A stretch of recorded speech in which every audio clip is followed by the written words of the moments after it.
Hey, good morning, everybody. Happy Wednesday. It's time for our chart of the week. We're going to be focusing on ARM holdings today. ARM is the symbol. Let's take a look at this chart. It's starting to look real nice here in front of earnings coming up later on today. So we've got a nice chart of higher highs, higher lows. This is our textbook definition of an uptrend. You can see that forming right here.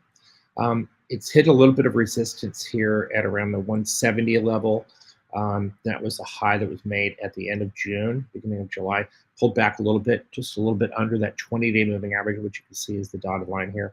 And it's made a nice recovery here on a little bit lower volume, which is a little bit concerning. We like to see a little bit heavier turnover. But, of course, we do have that news coming out with earnings later on this week. So maybe buyers are a little bit hesitant to step in there before the earnings release comes out. But in any event, look at the on-balance volume here on the bottom here.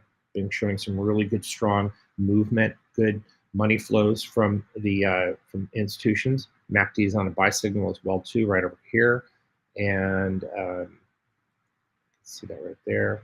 And then all-time highs not too far away, over at about 175 to 180 bucks from back in early middle of February this year. So this one's got some room to go. I think if the market takes the earnings strong, and a lot of semiconductor stocks have been coming out with good strong earnings. We've had Celestica, which came out on Monday night, a huge number. A couple of weeks ago, we had a few names as well too. So in any event, if this stock does well post earnings, I think it's got to run to 200 here, which would be a nice 20% gain from current levels of about 164. So keep an eye on ARM holdings over here. Might be a good stock to take a look at in front of earnings. Thanks very much for watching, everyone, and I'll see you guys next time.